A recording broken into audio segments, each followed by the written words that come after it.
They usually drive by when I just put my dollar down for a nap. That's another one. So what you got to do is actually loop that sound in the back as white noise, so it's already normal. Yeah, delivery truck, moped loop. Yeah, I like that. Yeah, there is a certain frequency that is actually what puts them to sleep. But I know there was a hertz frequency of like the motor humming. Yeah. Which is why kids fall asleep in the car. Oh, interesting. So that is another reason I shouldn't get another Tesla.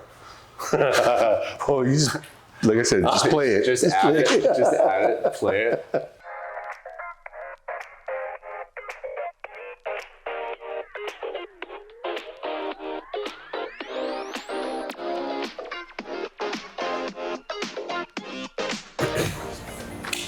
Thanks for having me, Brooks. Yeah, thanks for having me. Good to see you again. Yep.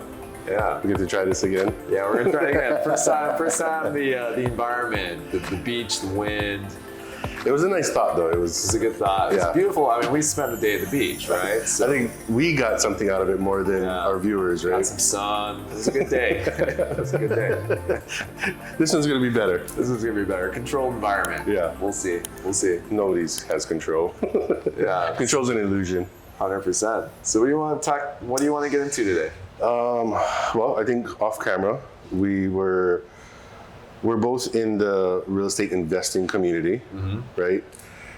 And I think that is becoming more prevalent nowadays, more mainstream. Before it was this little underground community that, you would hear whispers about, but it was hard to break into. And now with, with Renovation Aloha, it is in Hawaii, everybody knows about it. Yeah. So I think there's more questions that are coming out from just the average person. You know what I mean? I think even realtors are starting to question, okay, what is this all about? What does this mean? I know I met somebody over the weekend and they didn't know how to receive an offer from an investor, the type of financing, you don't get traditional pre-approvals, stuff like that, right? Yeah, it's interesting because it's a different language, the investor space, but it's also just like anything in real estate. I think it tends to get convoluted with lingo and acronyms, and it's this world that can feel kind of cliquey and pretentious, and it doesn't need to be. It can be simple and it can be layman's terms. How do we communicate the process of an entry level to a more seasoned, experienced investor, A through Z, whether you're an Oahu investor, a mainland investor? It kind of, the basic mechanics of it kind of look the same. So I think that's an interesting thing to get into. I think another interesting thing is, whether it's attending one of Kamahai Interest in Kalama's Deals and Aloha events, or any of the other investor events that we attend or that we're a part of, or even some of our following on social media, Instagram, YouTube, etc. There are a lot of kind of normal people, a lot of normal, local, W-2 working kind of people that are curious about the investor space. They want to get into it, but they're confused. So I think that would be a place of service, to a good place to start. To start, yeah. Okay. So the question, what would you do? And I think because for people to feel it, like you're a W-2 employee, you're in Hawaii, you don't want to invest in Oklahoma or some state in the mainland where you can buy a house for a couple $100,000. You want to keep it local. You want something tangible. You want to get into the investor space. Where do you start? You don't have a rich auntie in Kahala that's going to drop $300,000 on your lap. You've got minimal savings. You've got maybe a little bit of debt. Just normal people stuff, right? Yep. How do we get started in the investor space? Well, I think it's going to be different for everybody. Yeah. There is the route that I've taken, and I believe a lot of other investors have taken, that didn't come from our side of the retail real estate world. They just, for me, I know, and a lot of people started on Instagram, just seeing investors doing this and starting to question, like, well, how are they doing it? That looks exciting, that looks intriguing, and then just starting to follow along. And then as these individuals would drop little nuggets, they would just pick it up and until the point where they could kind of follow their trail, and all trails lead to a meetup. Yeah. They have, right? Yeah. That's so true. All trails lead to a meetup. So first and foremost, I always say that there's safety in numbers. So for people that are maybe apprehensive or they're nervous about, kind of talking to somebody one-on-one about it, show up to a meetup, because you just get in there, you could get lost in the crowd and listen if that's what you need for your first step. What's so interesting about all trails lead to a meetup, and it gave me chicken skin when you said that, is it's similar even on the retail buyer-seller side, that people, it's just human nature. It's in me too. I'm not going to project it out and say it's other people do this. I do this too, where sometimes I'm embarrassed or kind of ashamed to admit what I don't know. Right. So you just kind of put your head down and go this path, and that path could be the wrong path. And what tends to happen in the investor space is you fall off kind of a mini cliff a couple times, hopefully not a big one. Yeah. You make some mistakes, and then you start to realize, like, I just can't do this thing where I'm pretending anymore. Right. And I've got to figure out through a huia or network of people what to do and how to navigate this. And what you find at these meetups is a lot of people are kind of on the same page of curiosity and I don't quite know what to do. And so I can't think of a more valuable thing than a network of people that are coming at it from the same angle, Right. You not only do you get to surround yourself with like-minded individuals that you're trying to learn from, but you're also surrounded with like-minded individuals that are trying to learn from those. So, two sides. And there to help each other too, right? Which is so key, And maybe some of that nervousness or apprehension is because what people don't realize that I've learned is everyone in our community is so open. It's because we were they, right? We were them trying to ask questions, trying to figure it out, and trying to find the person that would share that information with us. And we get that in the meetups, and it's a really beautiful thing that I think is niche to Hawaii and speaks to our values here. Yeah. And because I can tell you from working in other markets, like my servitude, I call it, in LA, it's very different there. Yeah. It's a lot more protective, and here it is a lot more. Let me give, and build this community, and we build this community together. And I think people feel like they have a stake in other people's success, which is really cool. They want to see people grow and change and evolve. And I think also we need to give credit where credit's due, where in our immediate community, you have to appreciate people like Kamahai and Tristan that have been kind of this lead by example of giving. Yeah. That's contagious. It is. When you set the tone of that for the community, I think the downstream effect is more people want to start behaving in that manner and showing up that way. Yeah. So it's cool. And that is the testament to that is the amount of people that are flocking to their events. Even before the show aired, within our community, I myself would make it a point to try to be at all those events because there is a different type of vibe and energy that you get, and it's like running to see family and hang out with my cousins and I look forward to it. Yeah, and that energy is attractive. Yeah, absolutely.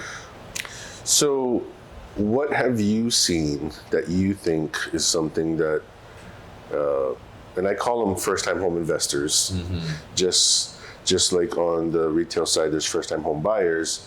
First-time home investors, what would you say to them to kind of give them the first step and point them in that direction?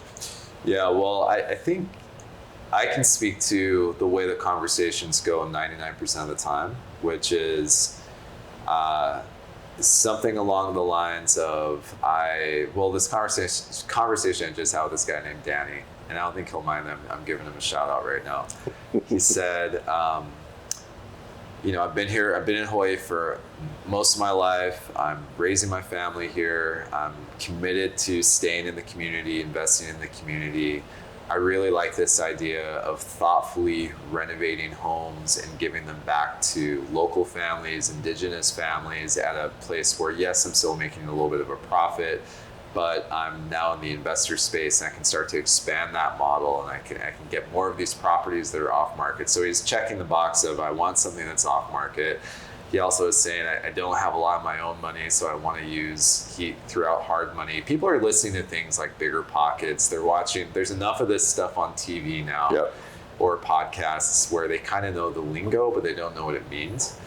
Or exactly how it works, and how they can use it. How it works, almost, or even like the cadence or the order of how to line things up, And so when I'm hearing all of that kind of unfiltered, which usually the conversation is something like that, the first thing I do is highlight the differences between a retail buyer and an investor buyer, where the investor is kind of backwards in the sense where you want to actually have that lending conversation relationship lined up first, ahead of time. Yep.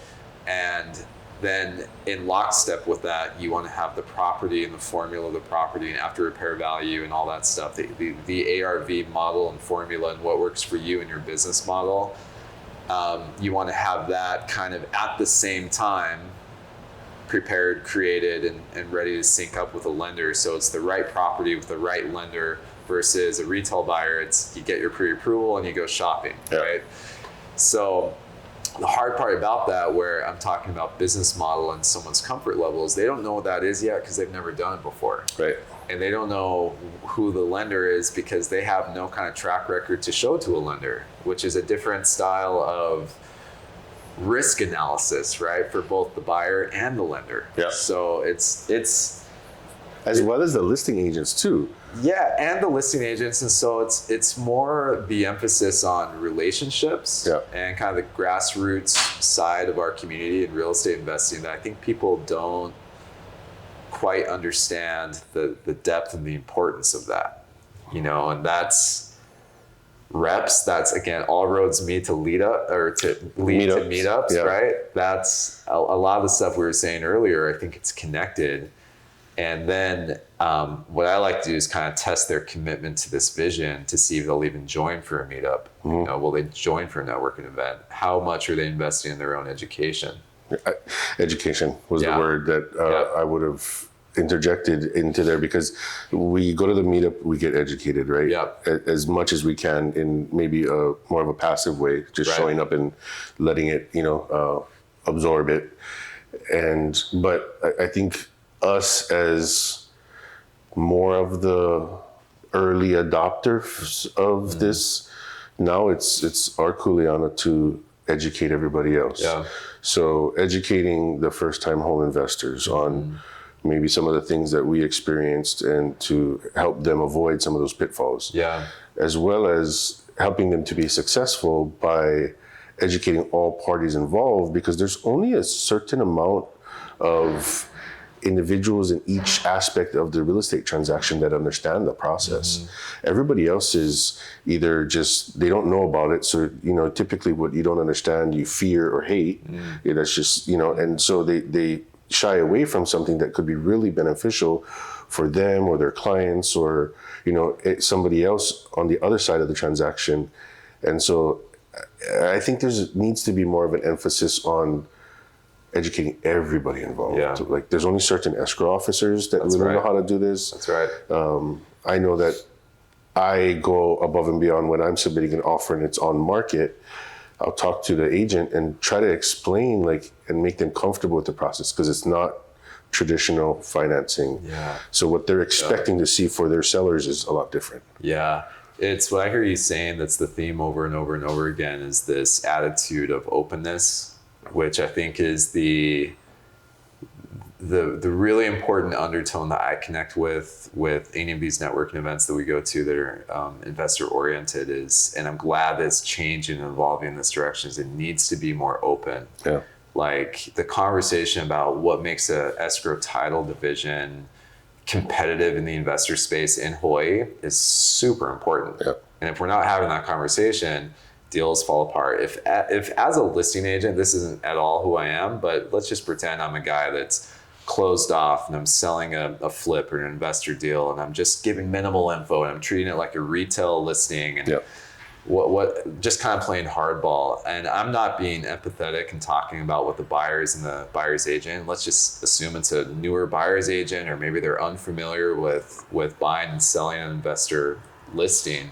That's going to be a complicated, probably a deal eventually blows up kind of thing, right? It's just a matter of time, right? You may get the ones that will work regardless, and it could be bumpy, but you're right. I think more of them would stand to be unsuccessful in a little or like the whole process. Totally agree. What are some of the things that you've encountered, because you've sold, represented some of those listings, right? So what are the common things that you're encountering or hearing, or maybe objections or questions? Like, what are those for you?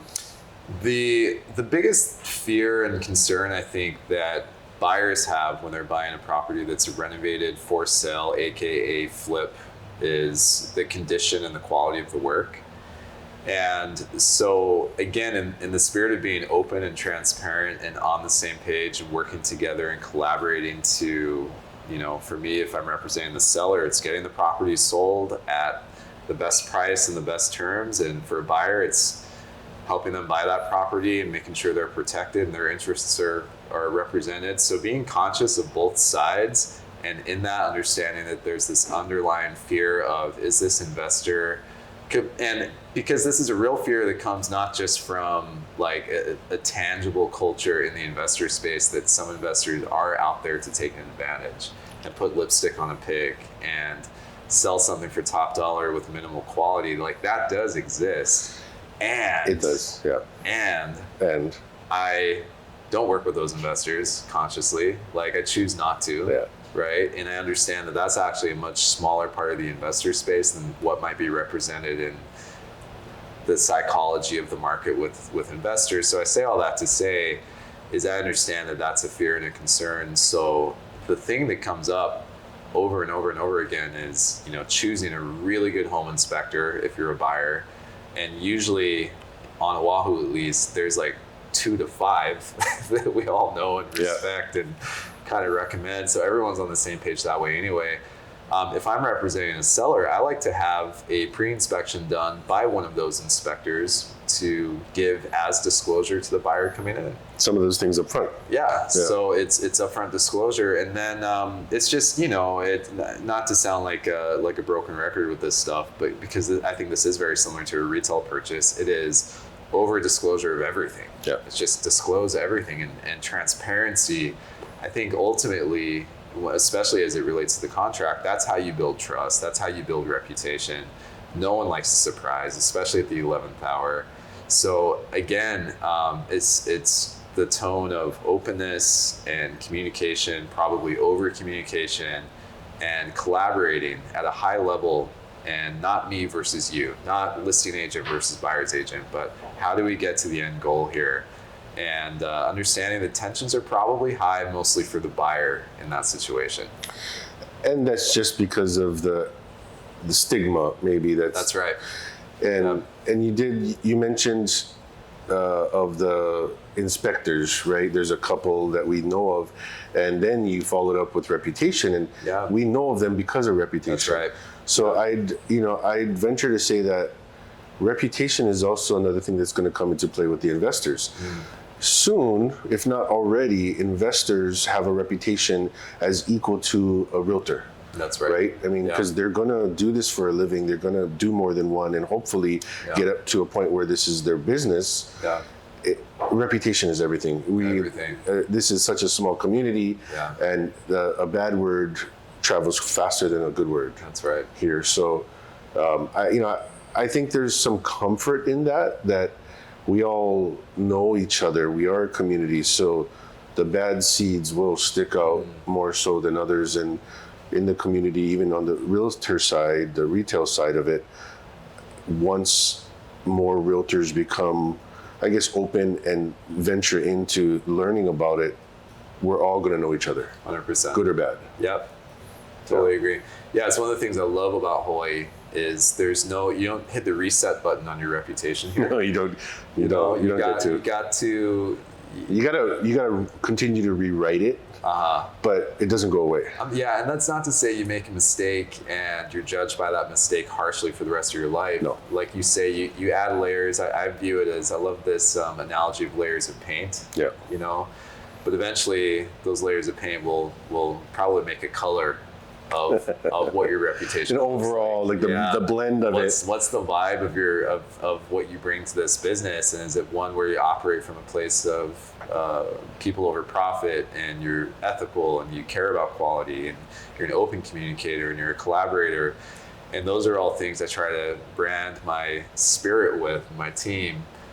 And try to work with, especially with investors. I've talked to Kamahai and Tristan about this a lot. And it's funny, Kamahai kind of called me out on it. He's like, wow. He's like, I've heard you say multiple times you don't work with certain investors. And I just said to him, yeah, I don't care if I work with someone who's entry level and it's a $300,000 condo. That's fine. It's not about price point for me. It's about ethics. Okay.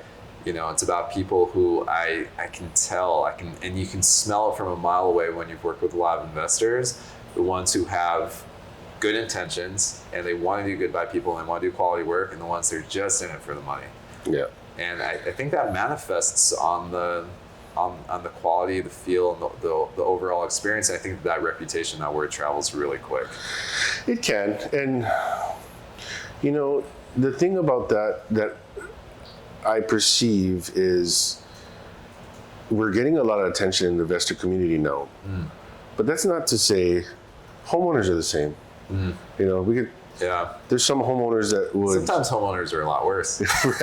Right. Let's be honest. Because it's one transaction for them, and they're trying to keep whatever they have or hide whatever it is to, you know, so... Or the DIY projects that go bad and try to cover it up. And it can be worse. So, you know, that's to say that investors aren't that bad. Even the bad ones, or maybe the ones that aren't, you know, as at a level that we would like to see. That doesn't mean that they're bad. Because I think it's just that there's a highlight on this, so the focus is there, a hyper focus maybe. I think, you know, in general people are good, and you know, we just try to make the best of the situation and try to educate as much as possible. And you know, we all lead by example. So us doing good business will hopefully just make it so that it's too difficult to do bad business. Right. Well, we live in an interesting time right now for transparency. You know, like the power of social media, the medium in which people are watching this conversation right now. It's never been easier to telegraph what someone's about, or an experience that someone had with another agent or a buyer or a seller. And so almost to a fault, right? We've come a long way from Yelp. So it's hyper accountability, I think, is the name of the game for 2024 and years to come. You know? What I'd like to see is more investor-friendly agents, right? So not everybody is there yet. There are some agents that want to do that and be there because they're getting more of that. So what would you say to other colleagues in the industry? Like, how do they become investor-friendly? What does that mean to you? Yeah, it's a really good question. And I want to first say, I don't think my business model is sometimes mistaken as very investor focused, and it's not. You know, the investor piece of my business is less than half of my business. Mostly it's retail buyer and seller. So for an agent who wants to really focus on the investor space, I'd say really focus on, again, all roads lead to networking events, right? So focus on your community first, but I think what's very close downstream from that is your systems and your process. So having a really good process of numbers. How do you run ARV?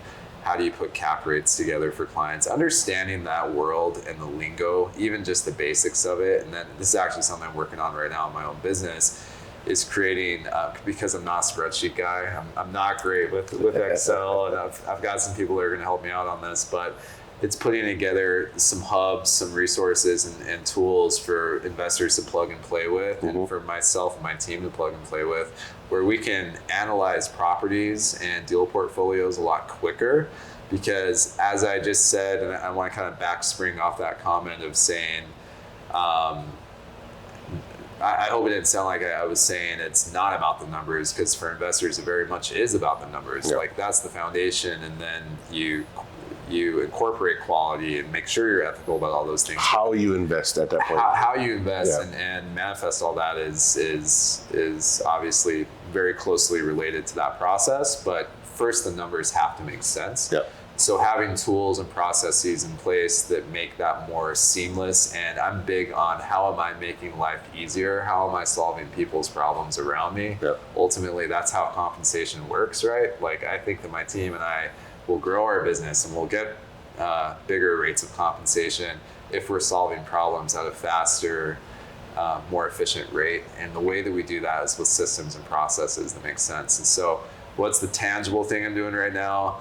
I'm continuing to learn more about how our market is ticking with on and off market properties. I'm really focused on single family homes right now because it's such a challenging market. Yeah. You know, like how do I create more off market opportunities for investors?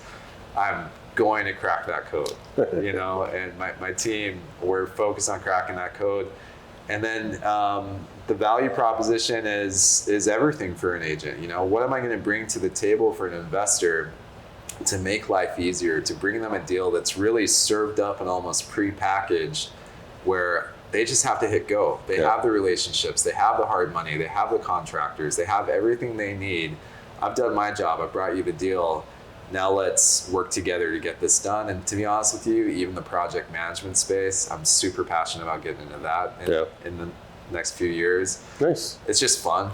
Like I like same it, here. I enjoy it too. Yeah. Like I really enjoy the design side.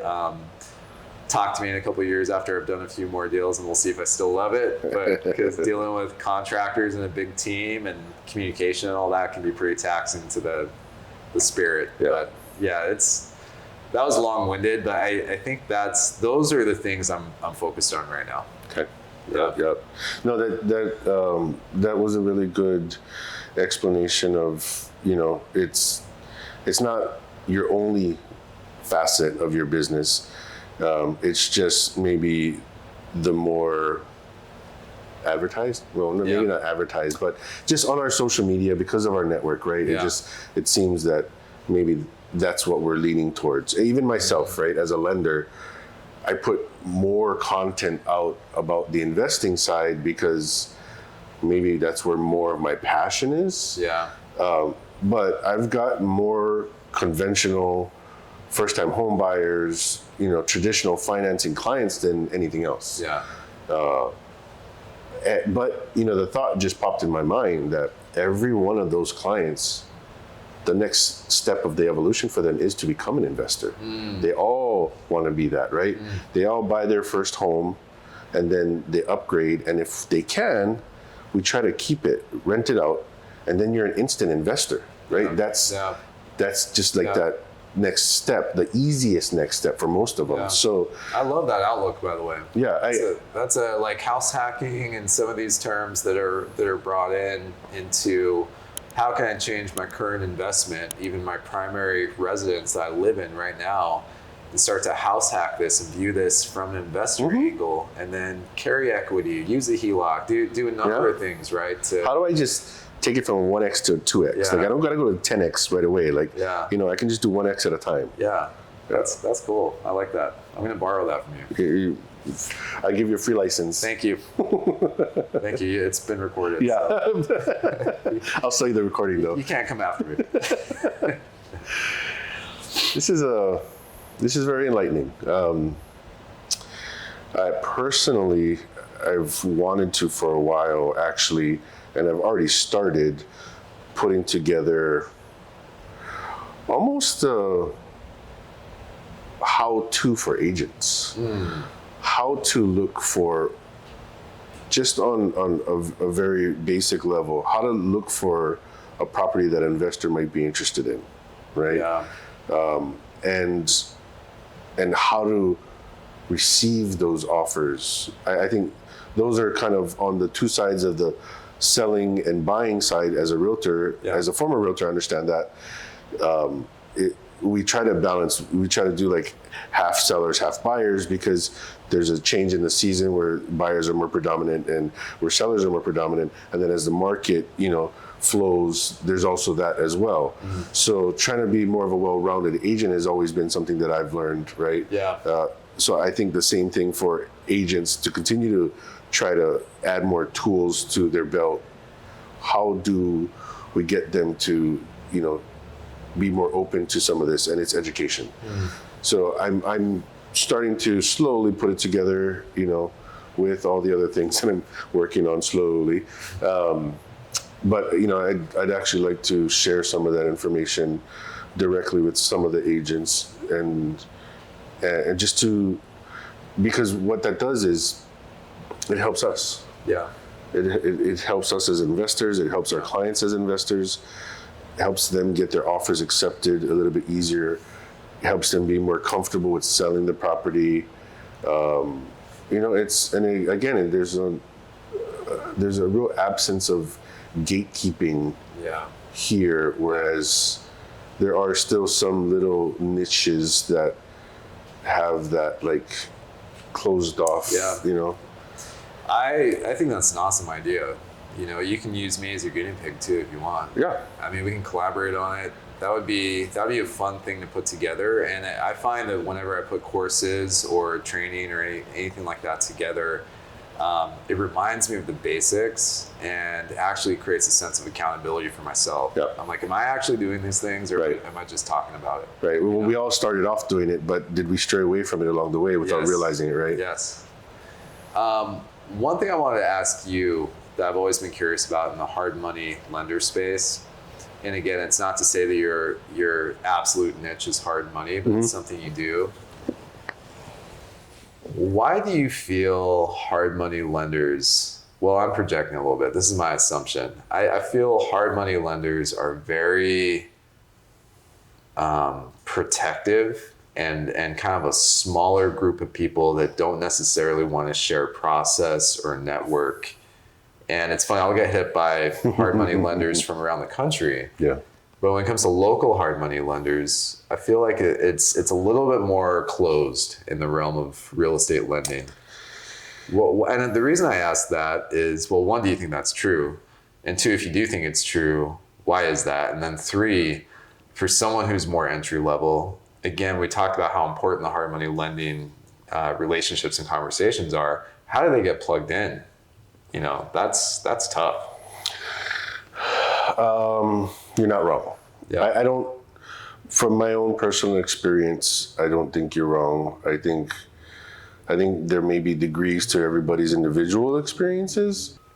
I have a similar experiences with that. And what I think, what I surmise is there's a difference of where some of these lenders come from. You and I, we've got license. We work for retail companies that we've got to take CE courses and all these things. Yeah. That doesn't make us any better or any worse, Right. but it makes us different. I've learned that just as the investors don't have realtor or real estate experience, a lot of the hard money lenders don't have lender experience, right? Not to stereotype, but a lot of the investors right now are individuals who sought more out of life, had to find another solution, and so are somewhat self-made. That is the same that I find with the lenders, with the hard money lenders. It's a different world that they've had to just come up on their own, and it's the school of hard knocks, so to speak, right? They've had to learn it, so it's a little bit different, I think, and then the understanding of how easily accessible things can be. So regardless of your mentality of trying to gatekeep because you have something good, and I understand the fear of losing something good that you worked for, everything's just so available nowadays that there's no real way to have a monopoly on that. Yeah. Just to understand a little bit more, are you saying that some of it too is hard money is a higher risk profile for a lender and tends to, we know it's more niche, right? It is niche. We know it's more specialized. So it tends to attract a personality, and maybe part of the culture in the hard money space is more protective because of that.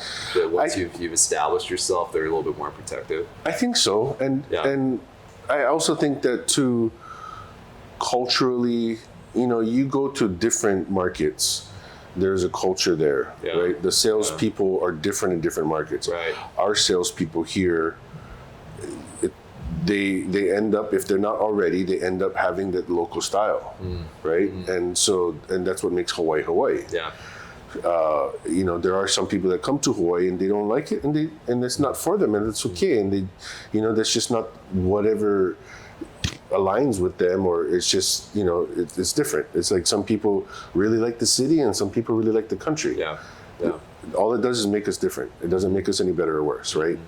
So I believe that it's so new that it's something that we want to protect as kind of our infant stage. Yeah. But as it grows, like with our kids, we don't have control over them. They're going to make their own decisions. My clients choose to work with me. They can work with whoever they want. There's a million lenders out there, but why do they choose to work with me? Why do you clients choose to work with you? Yeah. You could show 1 million properties and they go to one open house and put an offer with somebody else. Yeah. That is just the nature of sales. That's the nature of real estate, whether it be on the retail side or the investing side. And the same goes for hard money, right? And hard money has a stigma because the word hard, I don't know where that originated from. I'm going to have to look it up because now I'm curious. But hard money is accessible through so many different avenues now. It's not only limited to somebody that is here. Yeah. Right? Yeah. I personally have hard money lenders reaching out to me from across the country now because they're smart enough to know that they have access to do loans in so many different states. So much remote business is being done right now that I was on the phone with somebody from California this morning, and I was talking to another hard money lender in Washington. Yeah. Right? Now, I'd love, and it's something I'm working on, to become more of a originator in that space where I'm going to be hopefully opening up a brokerage to be able to take some of the different hard money lender, the lines, right? It's kind of like a wholesale line, and finding the best deal for people here. Now, I think that's an added value because I'm here and I can explain it to clients or to first-time home investors or even seasoned investors, the difference of what makes it better for you, or to give you some options and you can make the decision of what's best for you. I just think it's early phase, and so there's that inherent protective mechanism that's just human nature. But at the end of the day, it's one of those things that you just got to be willing to let it go, and if it comes back, it does. Yeah. And the reason I ask that is because I've had experiences in the last couple of months, especially as I've been trying to work with I'm thinking of 2 investors right now that are local, young, hungry, motivated.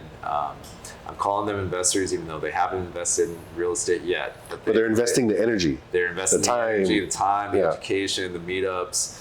And the missing link for them is finding a couple good hard money lenders who will give them the time of day, you know, who will even have the conversation of no. Even that would be appreciated. Even just no, I'm not going to take the risk on you because you don't have a track record. That conversation would be appreciated. That is the biggest one that I found when I first got into it. Yeah. And I thought that I would have some credibility because I am a lender. Yeah. Because I have been a realtor. Right. I have all the credentials and the experience on that side. But for a lot of the hard money lenders, that's not enough. Like, I do think that maybe the major component that is missing is the emotion. And reason being is because this is strictly numbers game now. So it's more like a commercial lender. Yes. In a lot of ways. Yes. Yeah. Yes. Yeah. So we're not talking about buying your dream home anymore and needing to understand how to be empathetic and compassion and dealing with that emotion, keeping the emotion high so that they're motivated. The purpose is different here now. Yeah. So thus I think it lacks a little bit of that feeling in it too. You know what's interesting about that too is it's polar opposite of a retail buyer. Yep. You know, and a retail lender where like you introduce them, like even for you, I've introduced you to a couple buyers and like you're on it right away and they're on it right away. And we want to build that rapport and that relationship. Yeah, and it's like a feel good thing. Yeah. And like I start setting them up on collections and they're like hearting houses and stuff, you know, and that's a very different thing than the heart. It could not be more opposite, right? Yeah. But all the new investors are coming in with that same emotion though. Yeah. But because that's their experience. And they have nowhere to put it because you have the emotion to stay motivated to learn this, but all the decisions you're making from then on, you got to take the emotion out of it. Right. Right. And so that's hard for a lot of people to do is to extract that. It's funny because from asking you that question to talking through it with you in the last like 5-10 minutes, I feel like even just that was kind of therapeutic for me for how to talk to my buyers about it now, or my investors rather, because it's true. It's I think in summary, less emotional, more numbers driven. I like what I learned in the last Deals in Aloha event, how if you don't have a track record, you make basically a profile on your life. It's kind of a life resume. And that anything that you can do to pull on the heartstrings, but also the metrics of like your job, your security of finances and assets, credit, and all these things to anything that gives you credibility. Anything, and there's a formula to that. You know, so it's showing up more prepared and with less. What's the word I'm looking for? Entitlement. It's less entitlement, right? That a lender should give me the time of day because I'm an entry-level investor. It's like, no, it's a relationship game. Yeah. And I think I can do a better job at coaching expectations on that as an agent.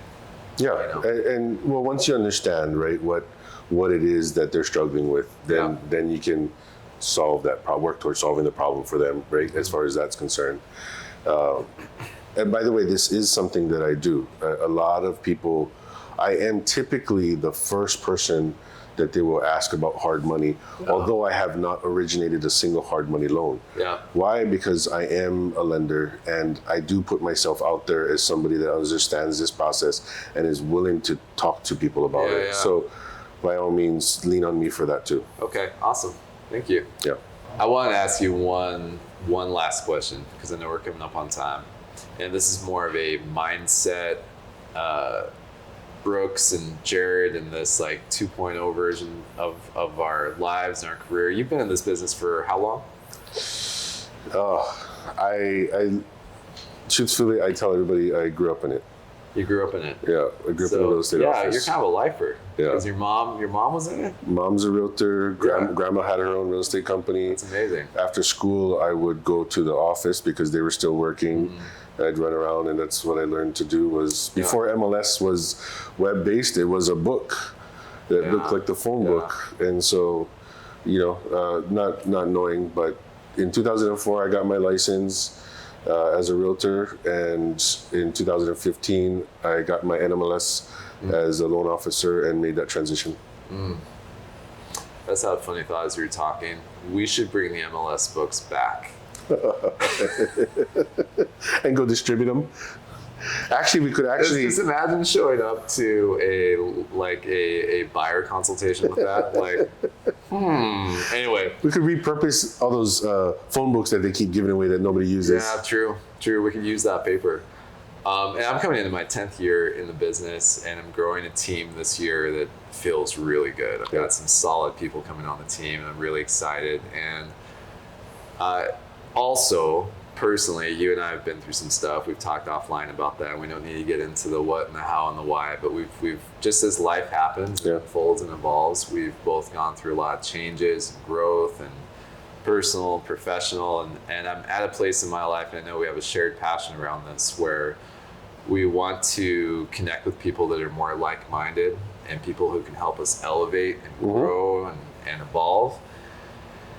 And I think Hawaii is an easy target because we are an island where people say, oh, we're on an island, it's hard to find people. I know I've been guilty of thinking these thoughts and maybe saying it a couple times out loud, but I don't actually believe it's true. I think there's good people everywhere. I think there's open-minded people, growth-minded people everywhere, with that huge caveat of, if you stay in your little bubble, you're never going to grow,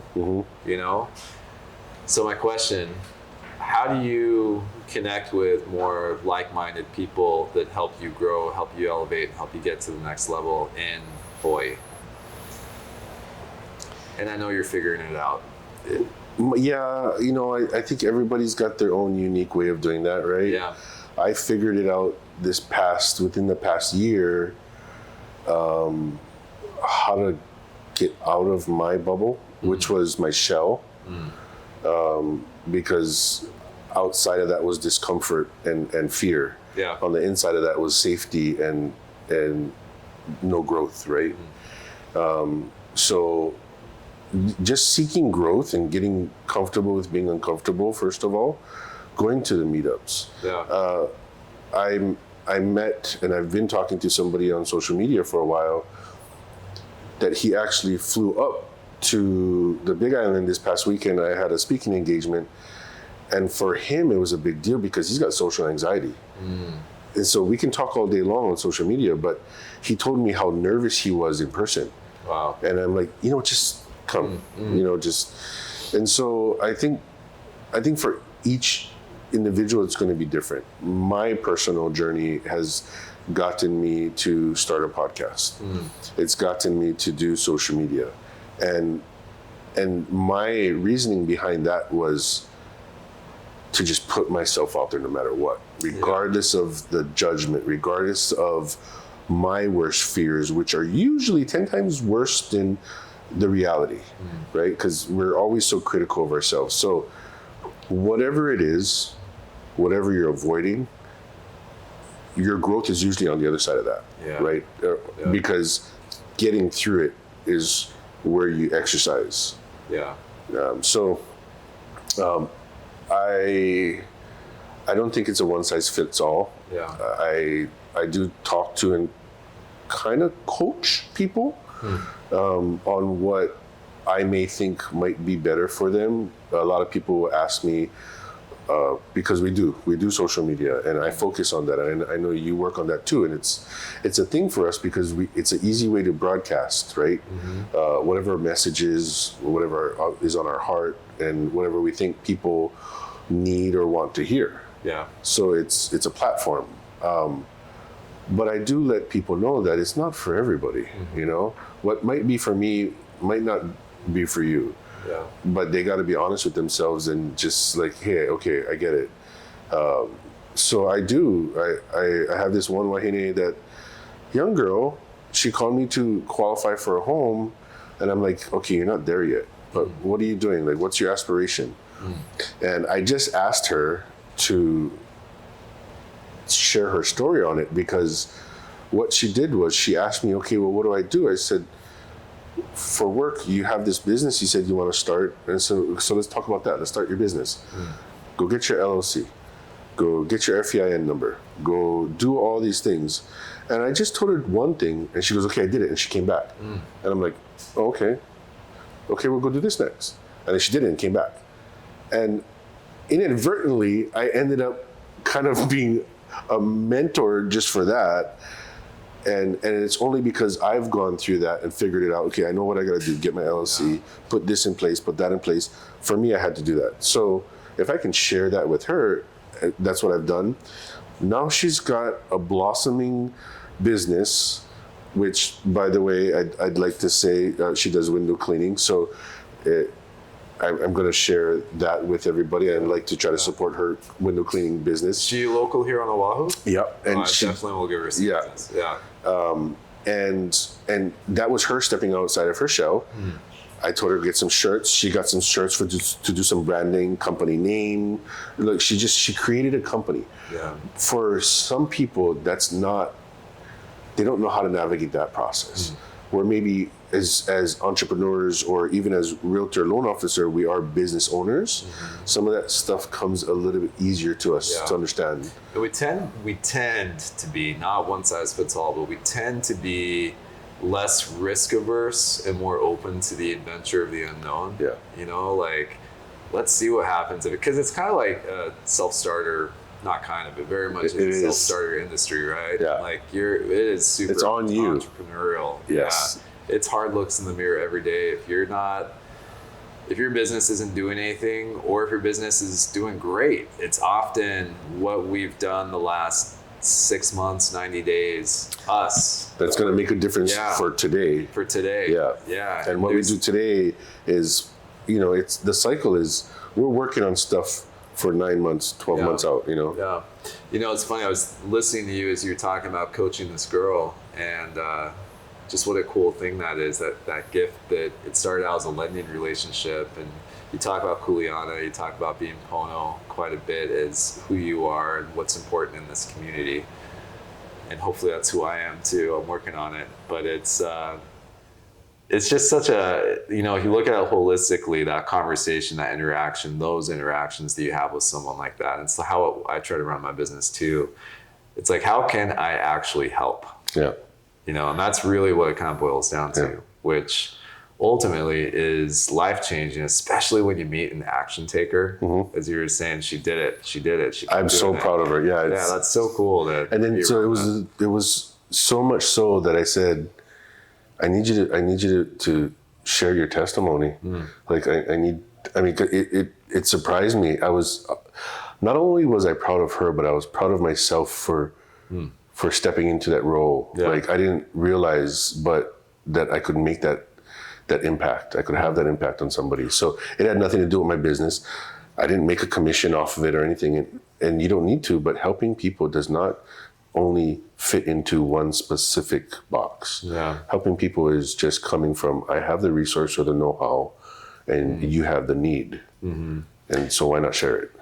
I'd say a couple things on that is, one, the energy that's something that magnifies good energy, good vibes, and expands that throughout the community. So that's a really cool thing that's very contagious. And whether it's Christianity or Buddhism or any faction of spirituality, it's the way forward. It's the way to be. It's good karma. I believe it comes back. I believe it's reciprocity. It's just how to be, That's my mission statement. Like, I'd rather add value so much so that the world, the universe, the community, they can't help but return it in one form or another, and on their own time. Like, so I always try to add value first to any relationship or any situation. And it inspires people to want to do the same and pay it forward. That's what I found is the most beautiful thing about it. It's not like an arc, it's not a closed circle or a closed loop. It's like, even having this conversation with you now, it's like, I'm going to go right back over there to my office and get on the computer and the phone and all this. And it's going to change my frame slightly of how I'm doing that to be more helpful, and hopefully that will pay it forward to other people on the receiving end of that. So it's not to quote the Mandalorian, this is the way. It's May 4th coming up, so we gotta celebrate Star Wars Day. I mean, well, I can't wait till you actually watch the episode. So I started my daughter was a self-taught. I don't know what the proper term for a crocheter. Yeah. That's really interesting. Yeah, and so I asked her to make me the Baby Yoda, and she found this tutorial. It was just a YouTube tutorial, and she watched it, and she goes, "Oh, I know how to do that," and she just went for it. Yeah. So now, and I realized like, okay, I need to add another like layer of excitement for me or my passion. So now I take this Baby Yoda, and it's I didn't bring it today. Yeah. I didn't realize this was going to turn into a podcast, which it actually has. And it's a guest on the show. Oh yeah. Yeah. So when I shot with Kamahai and Tristan, it was sitting on the couch next to me, and Tristan just loved it. That's so funny, man. And so I had my editor. Actually, I said, okay, you need to play with Baby Yoda. So we're talking. He made this reel. We're talking, and then he has the Mandalorian music in the back, and then it zooms in on Baby Yoda, and then it zooms in on Kamahai, and the next thing it turns to me, and I have the Mandalorian mask on, and then it just says "Stay tuned," and then here comes the Mandalorian ship in the background. Oh my god! It's just having fun with it. But my thing was, the reason I did that was because I want my daughter to one day watch the show and know, like, I'm thinking about her, like, and that's forever going to be archived in my episodes. That's really cool. My daughter also loves Mandalorian, and she also loves Baby Yoda or Grogu, and she we've got 3 Baby Yodas around the house. Really? Yeah, I've had them in videos. Yeah. I've had the other thing she's really into is the little guy from Groot from Guardians of the Galaxy. Yeah. We just got a Groot plant over the weekend with a little plant growing out of its head. It's pretty funny. I love it. Well, my daughter actually gave me some Baby Yoda stickers, so I'll give one to you. Oh, nice. Thank you. I'll reciprocate with something, Baby Yoda. We've got some stuff laying around the house. Yeah. Right on, bros. Hey, thanks for doing this, man. This is awesome. This is awesome, Yeah. So hopefully the video turns out better than it did last time. Yeah. But the conversation was just as good. Yeah, well, I'd say we one-upped ourselves, and we dealt with a lot of traffic and still some environmental stuff, right? I mean, that's life though, right? Yep, we rolled the punches. Thank you.